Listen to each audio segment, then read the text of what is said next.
की, तो आज आपने आरके मिशन पे बहुत सारे प्लान्स इनॉग्रेट किए हैं, लेकिन अगर स्टेट में कहा जाए तो ट्रिम्स सिर्फ एक हॉस्पिटल है जो गवर्नमेंट से चलता है।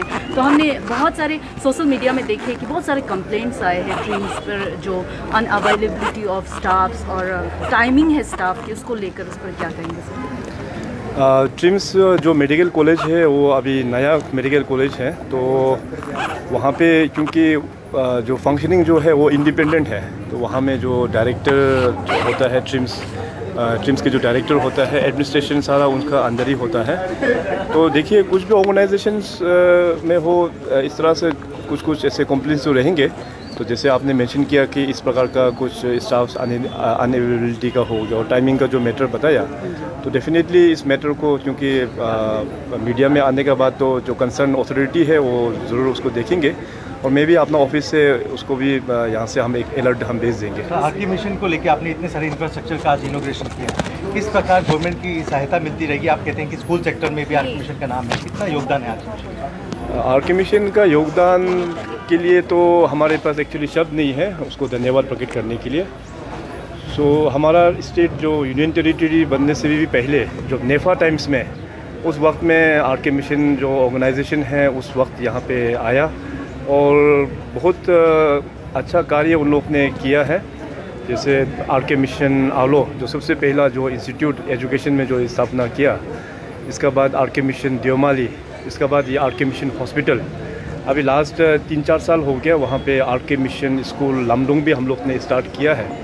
उस ज़माने में जब नेफा टाइम्स में हो या यूटी टाइम्स में हो, जब अरुणाचल में कुछ फैसिलिटी नहीं था, अच्छा एजुकेशनल इंस्टीट्यूट नहीं था, हॉस्पिटल नहीं था, तो तब से लेके अभी तक आरके मिशन का बहुत बड़ा योगदान रहा है। तो अभी जो इंफ्रास्ट्रक्चर में अगर देखा जाए, चाहे स्कूल्स में हो या चाहे इस हॉस्पिटल में, तो ऐसे कई सारा बिल्डिंग्स है कि उसको भी रिप्लेसमेंट करना है। तो उसमें ज़रूर अभी राज्य सरकार आगे आके आरके मिशन जो संस्था है उसको मदद करके हमारे यहाँ पे इंफ्रास्ट्रक्चर्स में भी फेसलिफ्ट करेंगे। और आज यहाँ पे कई सारा प्रोग्राम्स का यहाँ पे इनोवेशन प्रोग्राम्स हुआ है, जैसे यहाँ पे लिक्विड ऑक्सीजन जो प्लांट है तो उसका भी यहाँ पे उद्घाटन हुआ। इसके बाद पुलिस जो आउटपोस्ट जो पोस्ट है उसका भी हुआ और साथ में जो इमरजेंसी केयर सेंटर है उसका भी उद्घाटन हुआ। आईसीयू जो वार्ड है उसका उद्घाटन हुआ और यहाँ पे डॉक्टर्स और स्टाफ्स के लिए एक इंडोर गेम्स कॉम्प्लेक्स है उसका भी उद्घाटन हुआ है।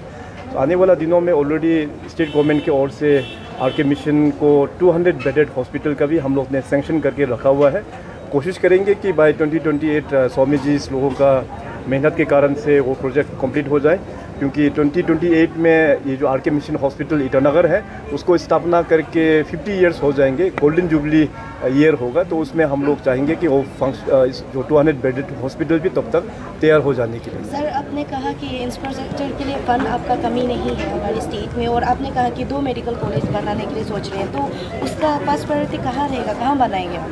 अरुणाचल प्रदेश में क्योंकि स्वास्थ्य सेवा को और भी आगे बढ़ाने के लिए और ख़ास करके हमारे जो युवा पीढ़ी है उनको मेडिकल फील्ड में और भी स्थान प्राप्त करने के लिए हमने निर्णय लिया कि अभी पीपीपी मोड में 2 मेडिकल कॉलेज हम लोग स्थापना करेंगे।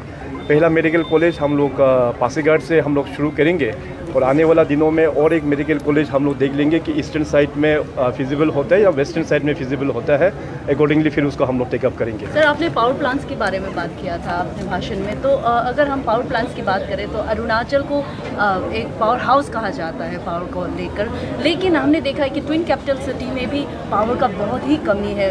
हर 6-7 महीने तक पावर का बहुत ज़्यादा कमी रहता है और उसके बारे में बहुत सारे कंप्लेंट्स भी आते हैं। सर, अब जो प्लांट्स बनेगा उससे कुछ सुविधा आएगी सर? एक्चुअली देखिए, हाइड्रो पावर एंड पावर, इसमें एक्चुअली आप लोग थोड़ा सा सब्जेक्ट को मिक्सअप कर रहा है। हमारे पास ओवरऑल अगर पावर जनरेशन का देखा जाए तो overall we are a surplus state in power, लेकिन हम लोग को यहाँ पे जो ट्रांसमिशन लाइन नहीं बनने के कारण से इसलिए पावर का शॉर्टेज हो रहा है। अभी रिसेंटली मैं टूर में था तो मैं कल शाम को यहाँ पहुँचा हूँ, तो हमें खबर मिला कि पिछले 2 दिन में यहाँ ईटानगर नाहरलगुन में पावर का काफ़ी क्राइसिस हो गया था। तो उसको मैंने तुरंत रिव्यू लिया तो पता चला है कि यहाँ पे जो पावर ग्रिड के माध्यम से जो यहाँ पे एक मेजर एक प्रोजेक्ट जो बनना था वो शायद टाइमली कंप्लीट नहीं होने का कारण से, क्योंकि लास्ट 2 डेज़ में जो गर्मी का जो रिकॉर्ड था वो शायद इस बार एक नया रिकॉर्ड बनाया है। काफ़ी गर्म था बोल के हमें सुनने को मिला। तो उसके चलते एक्चुअली पावर ग्रिड का जो यहाँ पे जो ट्रांसमिशन जो लाइन है उसमें एक प्रोजेक्ट है, उसको कंप्लीट नहीं होने के कारण से ये थोड़ा बहुत पावर का प्रॉब्लम हो गया है।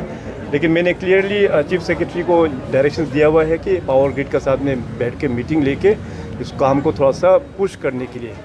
जब अरुणाचल प्रदेश में अभी सारा जगह में हम लोगों का जो हाई वोल्टेज ट्रांसमिशन लाइन जो बन रहा है PGCIL मतलब पावर ग्रिड ऑफ इंडिया के माध्यम से, एक बार ये बन जाने के बाद में तो आने वाला जितने भी जो हमारा हाइड्रो पावर प्रोजेक्ट्स है, पावर इवैक्यूएशंस के लिए हम लोगों को प्रॉब्लम नहीं आएगा।